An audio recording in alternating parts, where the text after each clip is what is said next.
Hey, if you like my videos, you might also like my comedy series YouTube Blue, which premieres every Saturday on the YouTube Blue YouTube channel. Go check out the link in the description and the card above to watch the latest episode. Now on with the video.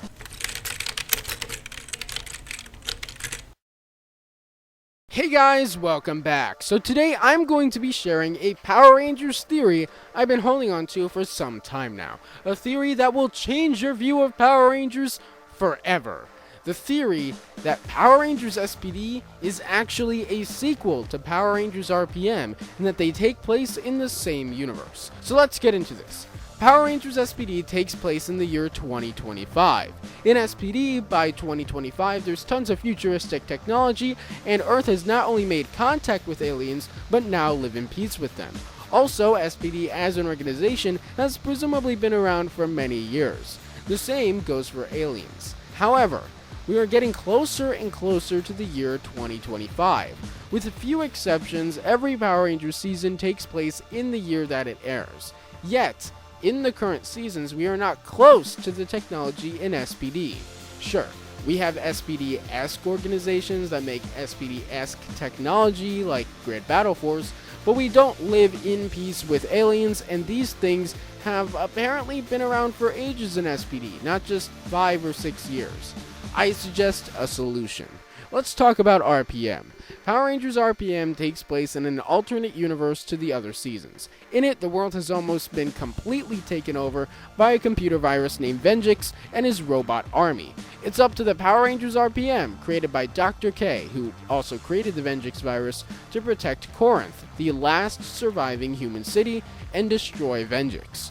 The season ends with Venjix being defeated and the humans beginning to repopulate the rest of Earth. I think SPD takes place after RPM.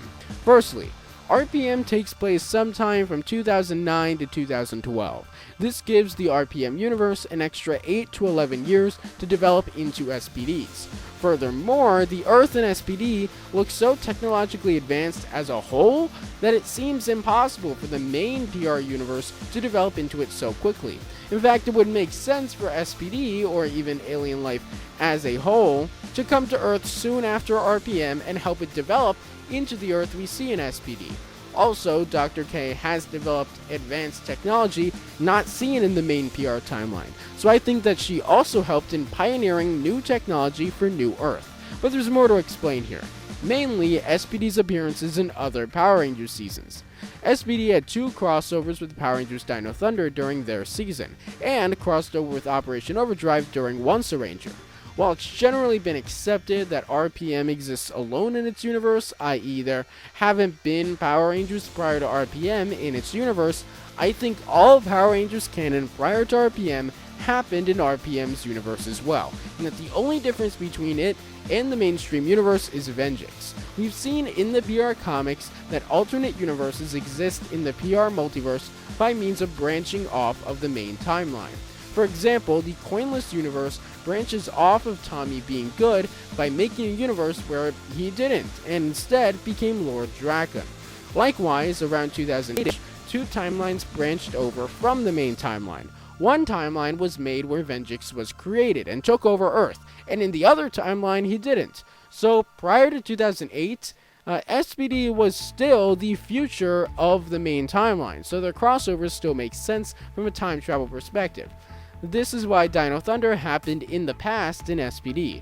Similarly, I think the reason Bridge shows up as a Ranger from the future in Power Rangers Operation Overdrive is because this season took place before the timeline branched. SPD was the future of Operation Overdrive when it took place, but after the timeline branched, it no longer was. After the split, the main Power Rangers timeline changed so that SPD is no longer the future. Meanwhile, in the RPM universe, while certain events described to have happened in the past in SPD changed, the general outcome is the same.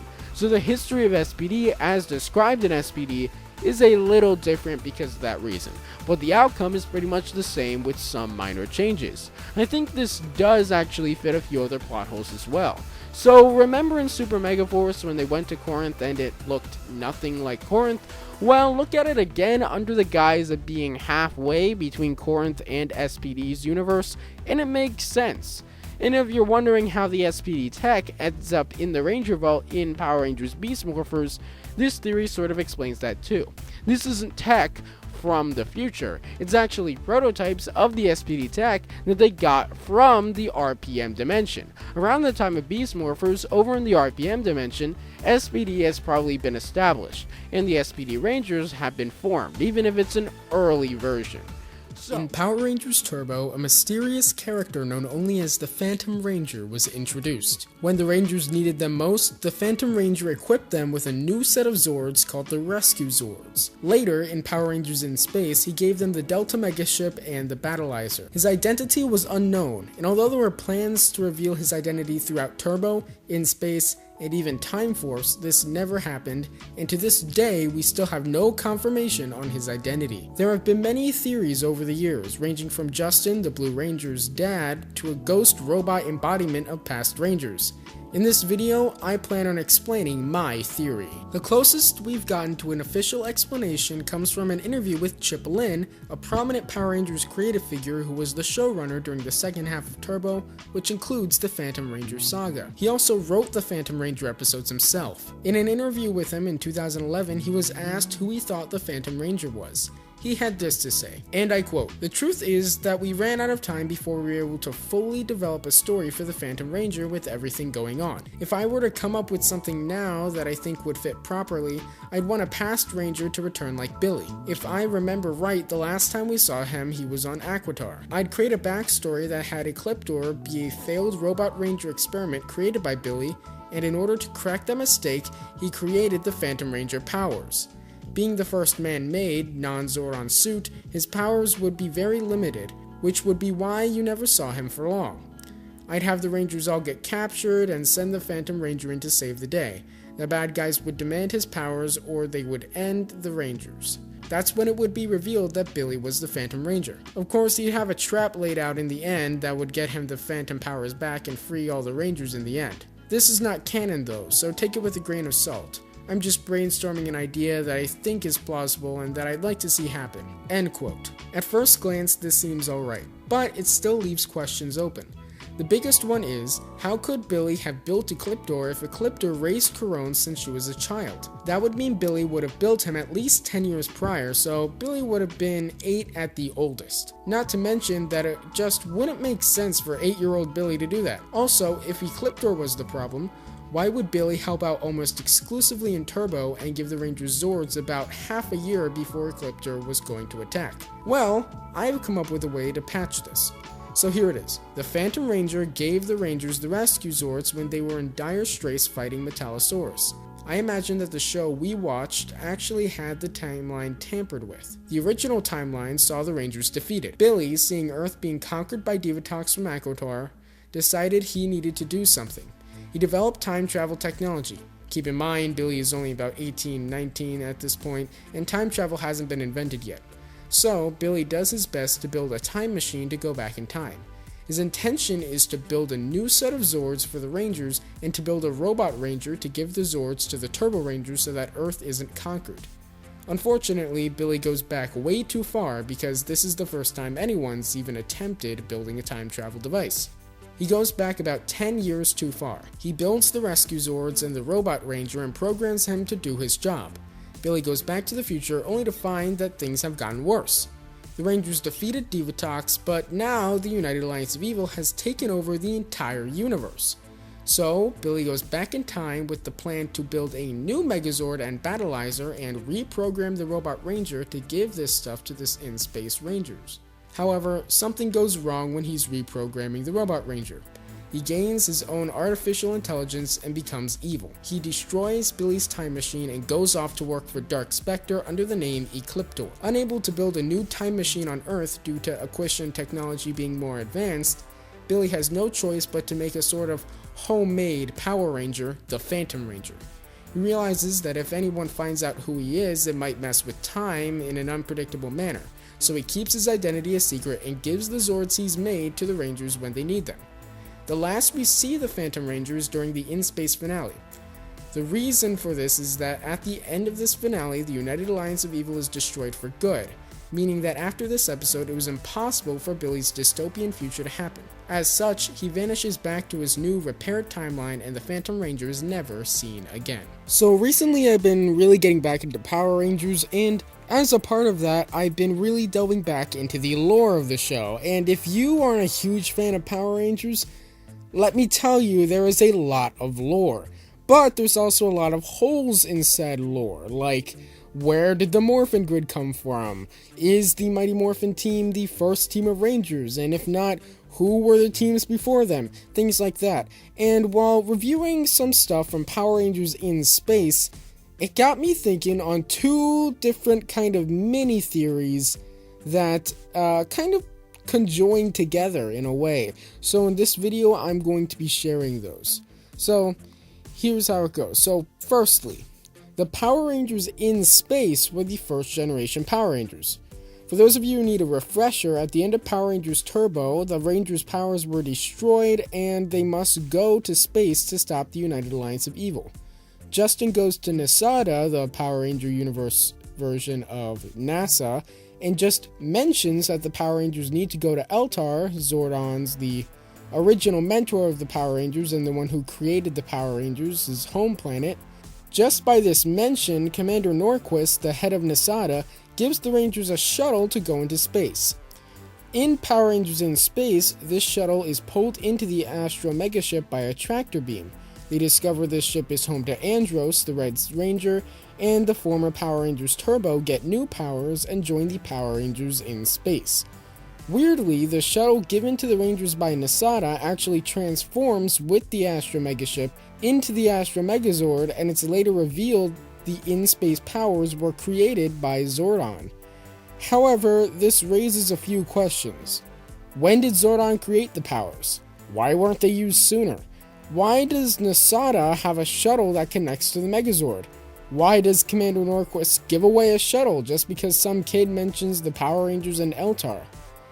I think this is all because the in-space powers were the first set of Ranger powers created by Zordon, and that there was a generation of Rangers that used the in-space powers long before Andros and the others. If you look at the in-space powers, they really aren't nearly as advanced as the Rangers that came quote-unquote before them. The extent of their weapons are that each has a common sidearm and an individual weapon. The only other weapon the main 5 Rangers get the whole season is the Battleizer, which is created by the Shadow Ranger, not Zordon. The only other Rangers to get this treatment are the quote-unquote original Mighty Morphin Power Rangers. Even then, the 5 individual weapons of the Mighty Morphin Rangers could all combine into the Power Blaster. Only 4 of the in-space weapons could combine together. Andros' Spiral Saber combined with his Astro Blaster. The Astro Megazord is also arguably a less advanced Megazord than the Dino Megazord. The Dino Megazord had 5 individual Zords that combined together. The Astro Megazord was just one spaceship that transformed. The Mega Voyager and its Zords were more in line with the Mighty Morphin Zords, but I believe these were made after the Astro Megazord, as Zordon continued to advance Power Rangers technology. I think that at some point, Zordon abandoned the in-space powers in favor of developing more advanced technology, the Mighty Morphin powers. However, he kept the in-space powers active just in case of an emergency. The ship and morphers floated around in space for thousands of years, only for Andros to find them. However, Zordon kept the Astro Mega Shuttle just in case the Rangers needed to go into space and retrieve the in-space powers. Zordon is known for having backup Zords and powers, for example the Thunder Zords and the Power Chamber, so I don't think it's that far-fetched. When Nasada was established, he gave the Astro Mega Shuttle to them with the instructions to give it to the Power Rangers if there was an emergency. Alright, so that's one theory, that the In-Space Rangers were actually the first set of powers created. But I actually have another theory that kind of ties into this, and that is that there's a long-lost Purple Ranger. Just like how the Mighty Morphin Rangers were created as a team of 6, so was the In-Space team. All of the main 5 Rangers have the same style uniform. They have the same white jacket and pants with a solid colored shirt under their jacket which reflects their Ranger color. Zane, the Silver Ranger, has an inverted color scheme on his uniform. In the two-parter Dark Spectre's Revenge, Astronema, aka Corone, becomes good and the Rangers make her a quote-unquote honorary ranger. With this, she gets a uniform like the main 5 Rangers. What color is her shirt? Purple. Presumably they just had this uniform lying around. This is evidence that there was once a Purple Ranger. Also, there are 5 main Rangers, but 6 spots on the Astro Megaship? So, what happened to the Purple Ranger? I think the Ranger and/or the Ranger's powers were destroyed. In the Purple Ranger's place, Zordon created the Silver Ranger. Between the creation of the main 5 Rangers and the creation of the Silver Ranger, it would make sense that Power Ranger technology had advanced, so it explains why the Silver Ranger's powers are more advanced than the others. So yeah, that's the other theory in my idea. So what do you guys think of this? Do you think that there was at one point a Silver Ranger that has fallen?